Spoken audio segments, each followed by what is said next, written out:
Hi, everybody. I'm Laurie Handlers, and you're listening to Sex and Happiness, a show about your sex and your happiness. And hopefully you're getting sexier and happier. I always say that, and I mean it. And, I am, so I hope you are. Today, I have a wonderful guest. Her name is Emerald May, and I'm going to tell you a little bit about her, and then I'll tell you what we're going to talk about. She uses deep personal inquiry through sexuality as a conduit for her work. Emerald works as a sacred sexuality and conscious kink educator and practitioner, and she's the single mom of 2 kids. And Emerald, welcome to Sex and Happiness. Thanks, Laurie. It's wonderful to be here. And you are somewhere in England? That's right. I'm in London. I'm in southwest London. Yeah. Okay, on a great. great evening here. Wonderful. So we are going to talk about something we're going to call the sister wound or the sisterhood wound, the competition between sisters, and even the competition between women who are friends who are like sisters. Right. The things that we're going to open up the wound and look at it a little bit. We're going to examine it. And how this happened is Emerald wrote something on Facebook recently, and I said, that is a subject I have not talked about at all on my show, but I've certainly felt that. So, it sparked something in me. I've had a stormy relationship with my sister. And mostly I feel that I've been heartbroken before, and I'm a straight woman. I relate mostly to men sexually and love-wise. But the women that I love in my life have hurt me more than any man has ever hurt me over heartbreak. And so when I saw that, I just went, we have to talk about this. What is going on here? Why is this happening? So before we get really into the subject, let's talk a little bit about how you got to be a sacred sexuality and conscious kink educator. Did you grow up thinking that's what you were going to be? Thanks, Laurie. No, not really. Although when I did tell my friends that I was going to move into this field, they were like, yeah, of course you are, Emerald. Of course. I was the kid who at 14, I would ask my friends, do you own a vibrator? And they said, no, what's that? And I said, right, well, let's go to Ann Summers then, which is a high street sex shop, which is awful. But, well, actually, no, it has its benefits, but it's pretty low quality stuff. And we'd go there after school and I'd take my friends to buy vibrators. So it's always been part of my life, very much so. And I grew up pretty fast, I feel. I've always been quite tall. I started my menarche at 9.5. I have red hair. I have an unusual name. And I was always quite tall. So my teachers would always see me in the classroom and they'd point me out and say my name. And everyone kind of knew me, and this sort of supported my independence, I guess, and my outgoingness and boldness. And I had a pregnancy as a teenager, which sadly, it didn't work out. And then I had my first son in my early 20s, and then my daughter in my mid-20s. And I got married to the guy who was the father of my children. And then I realized at 28 that I was really bloody miserable. Oh, am I allowed to swear? Sorry. Yes, you can. Okay, great. Not too much, obviously, but I realized I was really miserable. And I needed to find myself. And I left him. There was a pretty apocalyptic breakup, which I might talk about during this chat, actually.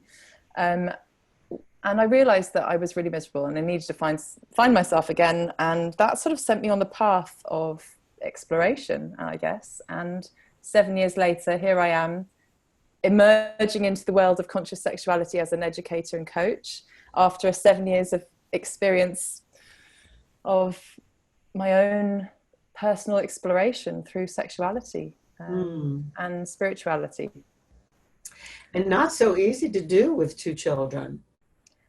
No, it's curious. I haven't met many single mums on this path, I have to say. And maybe it's because I haven't found them yet. Maybe they're out there somewhere, but the majority of my friends who who are in this world are single women. Yeah. And that feels, and I'm speaking from a cis female perspective.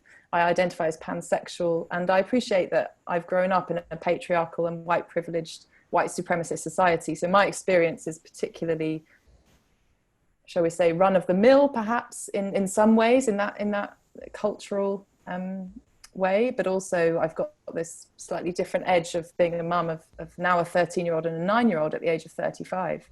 So it's a different path, I see. So, Yeah, it's great that you're doing it. Now, does the kids have any inkling of what you do? they do actually, yeah. My son a bit more than my daughter. She's just 9.5, so Yeah, she's just starting to develop into puberty. So that's something that's coming up for her. But my son has a bit more understanding. We watched the Netflix show Sex Education. love it. Yeah, isn't it amazing? I Yeah. absolutely love it. And so I think he sees me a little bit like Gillian Anderson's character. I can't remember her name right now, but yeah. So I think he The meddling mom, the meddling mom who doesn't really have any boundaries, and her son mimics her and becomes a sex educator in the high school. Love the right. show. I can't wait to the next season. It's Uh, fabulous. yeah, it's a very good one. I wouldn't say I'm that meddling. Yeah, I have stronger boundaries with him, but I think he's opening up a little bit more to having these conversations with me. So yeah. wonderful, wonderful. So, when you were growing up, did you have sisters? No, I have one brother, but I had two cousins, a male and a female, and I was very close to my female cousin. And they lived abroad. They lived in a different country, but we spent quite a lot of time together on holidays together. And she moved in with me around the time of both my children's births, actually. So she was living with my mum at one point, and with my kids and my husband at the time as well. So I had a cousin who I was very close with. But I also had all of my education pretty much has been with women. So in the UK, we have schools that are sort of single sex schools. It's not too uncommon. And I went to an all girls school from the beginning until 17 when I left school. And then I went to a nanny school. So I was trained as a nanny. It was my first career. So I worked in childcare and education. And I was a manager of a nursery. And again, loads of women around. We had one guy, I think, in the nursery. And then when I was 30, I decided to go back to university and study psychology. And in the cohort of 140 students, I think we had maybe 10 guys. So again, there I was in this beautiful concoction of women again. And I just seemed to spend a lot of time with women. And now a lot of my colleagues and friends in the conscious sexuality world are also women. So yeah, I've had quite a lot of experience with sisters, not necessarily blood sisters, but friends. Yeah.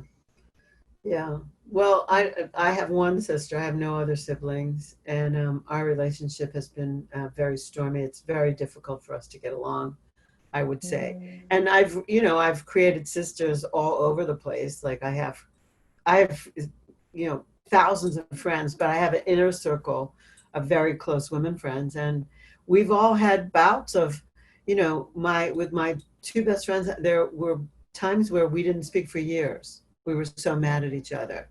And then one of them and I had competition over men, and she used to give me the men who were interested in her. For whatever the reasons, she didn't want to be with them, and she would give them to me, and then she would be mad. So I mean, there's so much, and to me, I think maybe it hurts more because I'm so close with them, and maybe I don't take men as seriously. I don't know. Something in there, is crazy. I can also remember, I used to teach assertiveness training, and in when I lived in Boston. And I used to teach at the Boston Center and the Cambridge Center. It's for adult education. And the women's class, I would have it from 6 to 8 in the evening, and the men's class I would have from 8 to 10, because I felt like the problems that the men talked about in the class were so less. They were so, to me, they were more, it was more comical. And the women's stuff that they talked about was so heavy, and what they Right. couldn't assert themselves about and what they wouldn't say, and the problems that they came into class with. And so I used to put the men's class after, so kind of for comic relief, you know. Oh, Um, wow. Yeah. There is something about a common language between women, though, and between sisters, that there is this ability to maybe open up a little bit more. I found in my experience being able to open up to women more as friends than men. And I'm not sure if that's a common experience for people, but maybe that's partly to do with my upbringing and the fact that I've spent a lot of time with women. But I think, yeah, there is this common language that allows us to be vulnerable in each other's presence more so than men. yes. Well, and women have, they say women have like more vocabulary words than men. Women connect, like they, you know, we open to each other, we have the language to open to each other, and it's expected. We get into collusion with each other, we complain to each other, we say, you know, this happened and this happened to me, and then they take sides, you know, and they gather around and whatever. And men don't talk like that. They Right. talk, they do not communicate that way. They don't, they go in their cave and work things out, whatever that is. I don't, you know, I don't. I think I've noticed the other thing, particularly with my son as he's growing up, is that boys tend to have a fight about it. They might have a massive argument and a massive physical fight, and then it's kind of done and move on. Whereas I see that my daughter has got these experiences with the girls in her class and in her year group that it sort of goes on and perpetuates, and they sort of can never end it, you know, and they have this experience where it becomes a little bit bitchy from both sides, and people, they seem to hold on to that. There's no sort of finite, right, that's it, we've moved on from that now. And Right. I've noticed that with my children and their interactions with their friends, and so that's a curiosity that I have Yeah, so between let's talk them. about where we think that comes from, because it's you know, Mm. it's definitely different, and it can be very hurtful.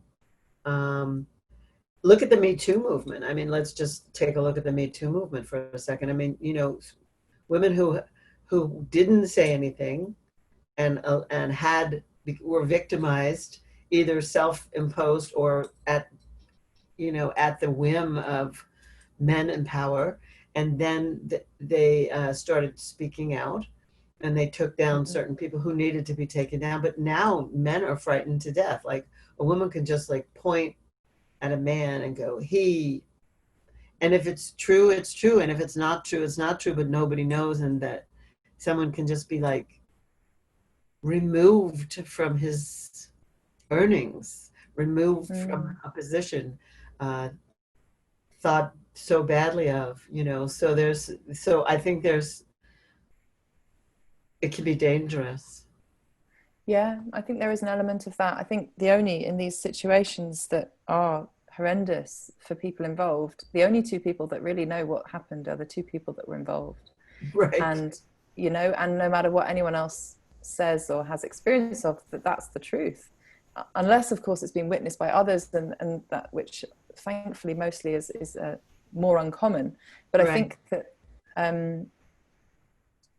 yeah, you're right. There's fear. I've spoken with some men around sort of not really knowing how to behave in some ways around some women, for fear of being called out as a Predatory, predatory. Exactly. abusive. I mean, all the Pushy. men that I know right now these days, all the men that I interact with are afraid. Mm, Are mm, afraid. Some of them have done good things. They've done reparations, like they've called women in their past, from their past, and said, if I did anything that crossed your boundaries or whatever, I apologize. Like some men that I know have done that, which I Wow, think is great. that is great. Yeah. And I think it takes a lot for a woman to be able to forgive that kind of experience. And that's when having sisters around is a really empowering thing, because you can talk to other sisters around this experience. And I think that's the Me Too movement has supported, is this cohesion of women together saying, actually, yeah, me too, I did have that experience. So we're not necessarily fighting against each other anymore and competing for A man or a whatever it woman. is. Yeah. It's, yeah, we're supporting each other and working back together, which is what we used to do years and years and years and years ago. We used to raise children together, we used to bleed together, we used to pass our wisdom towards and we used to share things. And then I don't know, there was this, I was mentioning earlier, this sort of idea that we suddenly came into sort of competition with each other. And it's possible that that was around the time of the witch trials, because you can look at that as, women were going to die and they were being asked, tell us who the witches are and then you might be saved. I mean, obviously 90% of the time they weren't saved, but if they had, if they were going against their sisters in a way, and they were saying, calling them out and saying, yes, that one's a witch, take her instead of me. And that sort of built a kind of competition. And I suppose, yeah. And then with the patriarchy coming in as well, if we're going to go down this route, I suppose it makes perfect sense. We had to always match, there's this kind of idea that we have to match the man. Our pound is based, or so our dollar or pound, that what we earn is matched against the man. So we earn X amount of a man's dollar. It's like, why can't we be in our uniqueness as women? And, our natural contribution to society, and doing that with other women is the way, for me, I think is the way to do it. I feel like I've gone on a bit of a marching band here, but from witches to patriarchy, but yeah, that's fine. So what? Yeah, so you do some work with women. You do aside from the schooling and the things that you talked about, where you've been mostly with women, but you also have workshops. Yeah, So that's right. about that, because I don't know about the witch thing. I mean, I don't know if it started then. Like I just don't know when it started. I know things changed. What I understand is that things changed when we became agrarian. When we became when women actually tamed animals and made them, animal husbandry came in, and then they grew crops, etc. And men did not have to go and hunt anymore because food was being produced. And then men didn't have anything to do. And then there was a surplus of crops. There was a surplus of food, and then men started guarding that. Like we got like police, and we got they would guard something that was their own stash, or their woman grew this, or their animals, and lots of things changed when they didn't go out and hunt. And hunting wasn't a full-time job anymore. Things changed. I think since men stopped actually hunting animals to eat, they started hunting women. Curious. And sometimes that can be quite fun, being hunted or being a hunter. But I think it's when it starts having an effect on sisters together. For me, that's this competition thing, I don't know. I just don't know when it started. I just don't know. But this is good. I think it would be great to do some research into this and find out when this happened. When did women start really competing with each other? I think, do your listeners ask you questions, or is there an opportunity for things like that? Not really. My first show, when I first started this, my show was called Tantra Cafe, and I started at this small station in New York City called Tribeca Radio, and it was a call-in show. And I was so excited about it. I mean, it was like people could call in, and the callers would call in, and let's say it was somebody who knew you. The caller would call in and go, "Hi, I went to college with you." And then I would go, "Listener, do you have any questions?" "No, I just wanted to call in and say hello to so-and-so." And I was like, okay. I didn't have any great callers, so I stopped that. Shame. Okay. So no, they can't, but they can write to me, and if anybody writes and says they know the answer to these questions, like why the sister thing is gnarly, like it's when women get together, it's wonderful, and then the slightest thing could rock it in a different direction, like the trust could go, and then everyone could turn, and I don't know, I just, it's been a real puzzle for me in my life, and some things have happened that have been so hurtful, and at the same time, I couldn't function without my women friends. I mean, I wouldn't even know what to do. We need to talk to each other. We need to see each other. I had dinner with my best friend last night, and it was like we had to see each other, masked up and everything. We still have to see each other. Yeah, I had a card I gave to a friend, a really good friend once, and it said something, I can't remember the exact words, unfortunately, but it said something like, after spending 3 hours on the phone together, they decided that they just needed to have dinner together, or just needed to meet for coffee. You'd spend like hours and hours. We should meet up. Yeah, are you free now? Are you free tomorrow? But it was it just made me laugh, because it's true. Sometimes when there's that bond, it's a really beautiful experience. Yes. And I'm curious whether the competitiveness and the sort of bitchiness and passive aggressive behaviors, as examples, can come from a lack of self-belief or a lack of self-esteem within yourself. So you're seeing someone else who may be because I think this is what was happening for me quite a lot of my life, which is why I started this post on Facebook originally, was I often had the feedback from people that I was scary, or I was what was the word that people used to use, or use still now? Threatening. Thank you. Yeah, that I was threatening, and I was intimidating, and so that was kind of what started me off with this question around this post. And some of the responses I had was, if people felt they weren't in their own power, then they would see me seemingly in my power. I mean, at the time I didn't have a clue where I was, but I obviously sort of projected this sort of sense of boldness, should we call it, and if they felt a little bit insecure about their own boldness, then perhaps they would then sort of feel the competition and try and make make themselves feel better by making me sorry, I'm not really being very clear with my language, but I think I think the way that you see others and the way you interact with others is very much a reflection of how you see yourself, and perhaps people who didn't necessarily have a more mature feminine or receptive energy, whatever people want to call it, may have sort of projected those insecurities onto others. I don't know how you feel about that.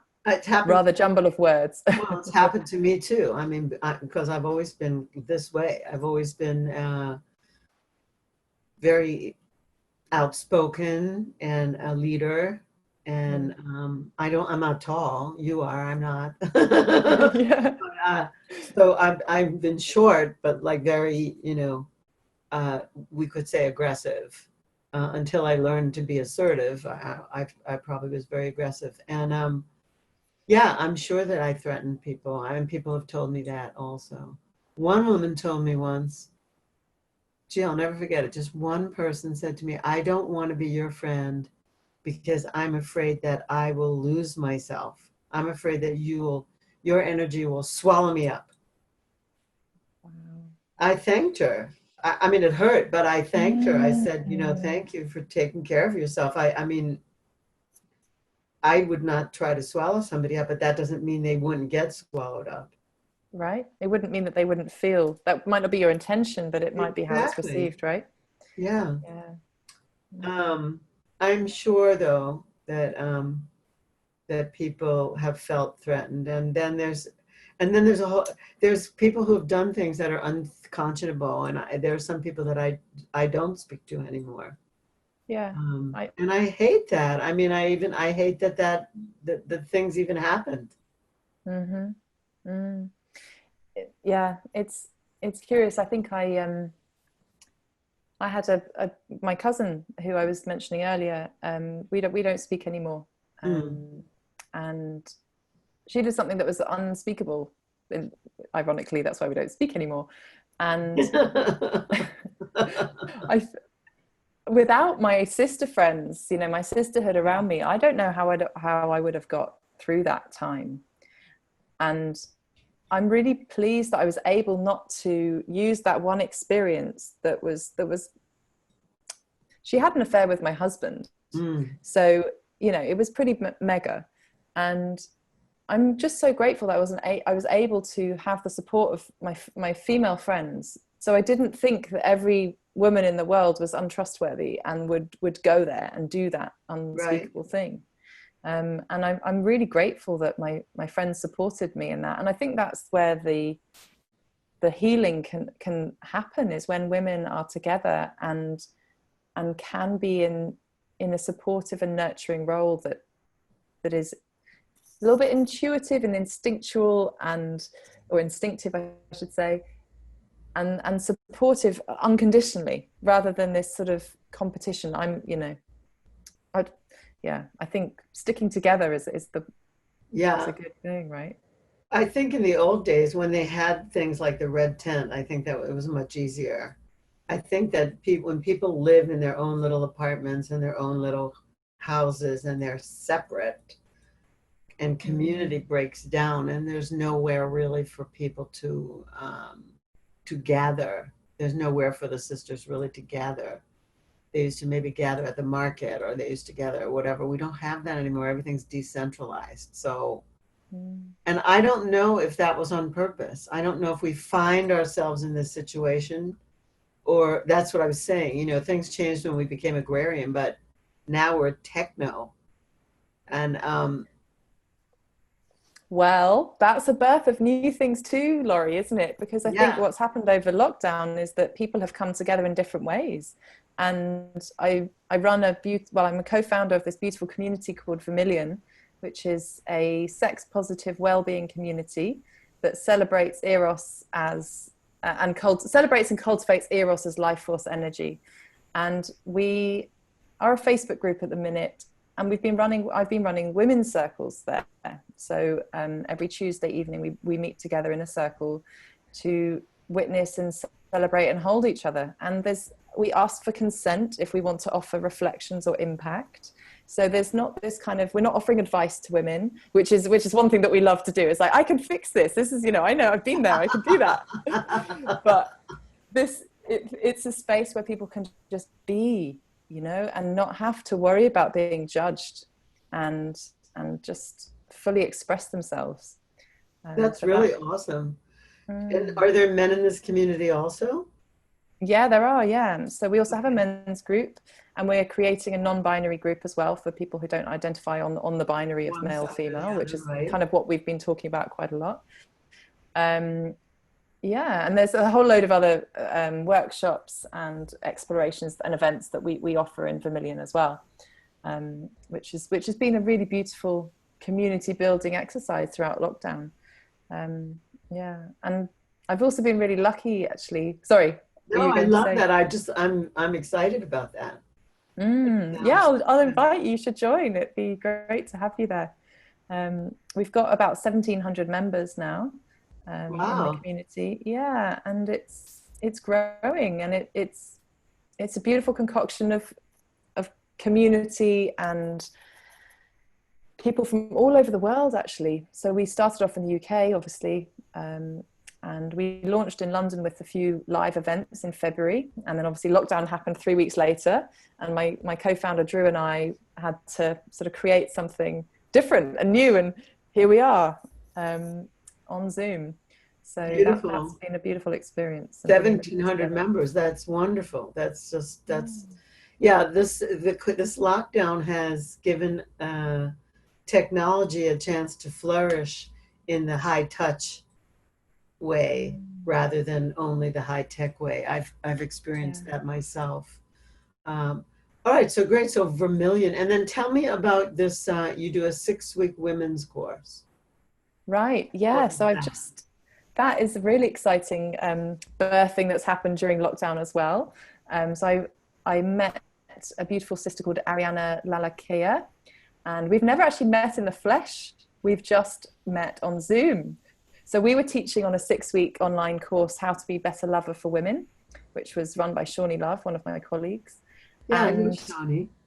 okay, yeah. So Yeah. we were co-teachers, facilitators on that 6-week course, and we met and we did. I think we did the intro to kink class. So it was a class every single day for 24 classes actually over 6 weeks, and we met in that class and we got on really well. So we co-created this beautiful course which is called Remembering Self, and it's a 6-week live online program or course, and it starts on the 4th of October Hmm. on Sunday evenings in the UK, but obviously it can be, and that can be accessible for American audiences too. And it's a program for women who want to remember who they really are. So I find that a lot of the time we've lost our power somehow, and it may be through the way that we're brought up, our conditioning, it may be through society expectations, or it may be through something like how to learn to keep safe. And we sort of put these layers of shame and expectation on us, and we forget our true intuitive wisdom, basically.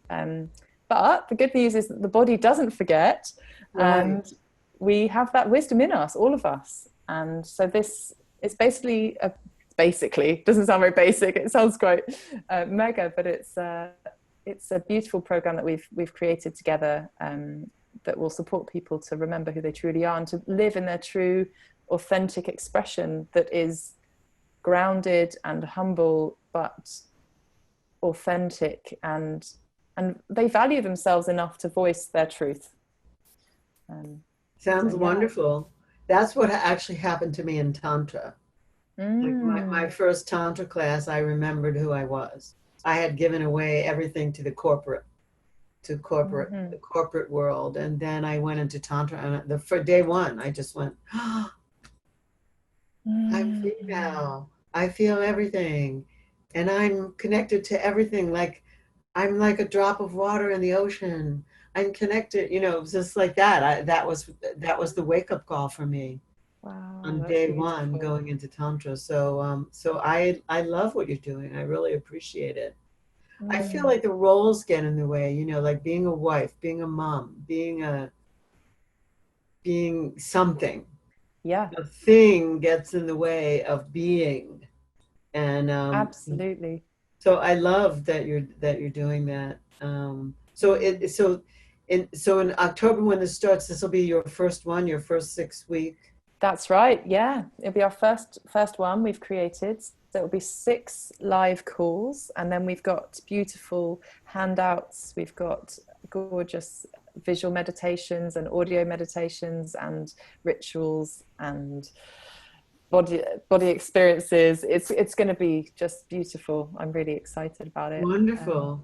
So yeah, Well, good luck with that. That thank sounds you. terrific. Really, it sounds terrific, Yeah. and it feels like it's when we remember. Like I'm going to just make this conclusion: when we Okay. remember who we are, then we are connected, and then Right. we don't compete, and we don't find ways to hurt each other. We find ways to build each other. Um, it's only when we think we're vying for the same resource, whether that's a man or whether that's money or power or whatever, that we hurt each other.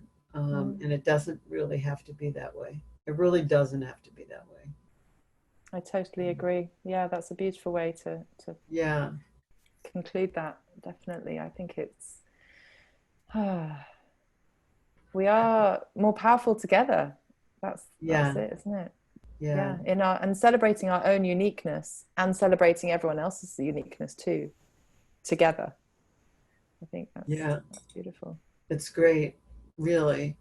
I had when I was in the 70s, I started a business called We Are Women's Educational and Resource Enterprises. And Love that title. yeah, well, there was a chant. We used to have a chant. I remember this chant, I am, we are. So we used to chant, I am, we are. And then I went, I'm going to name a company We Are.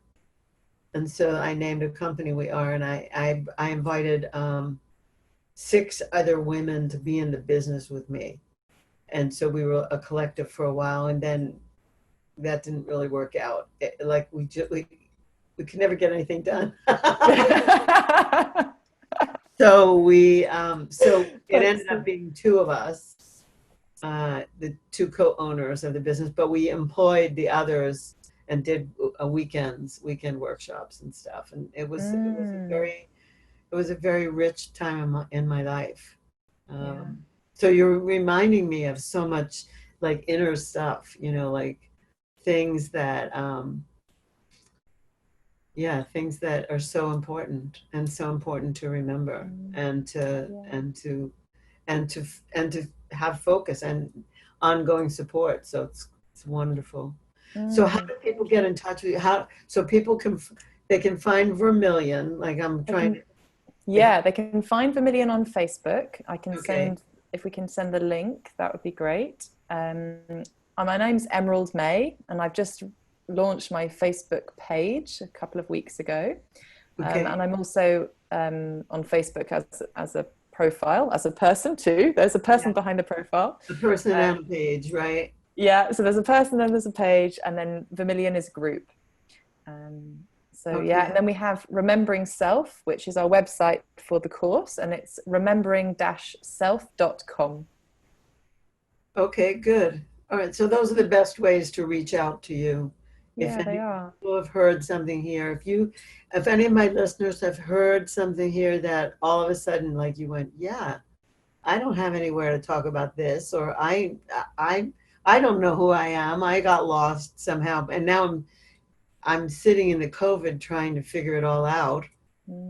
This is a good opportunity for you to get in touch with Emerald and see if the Remembering Self is for you.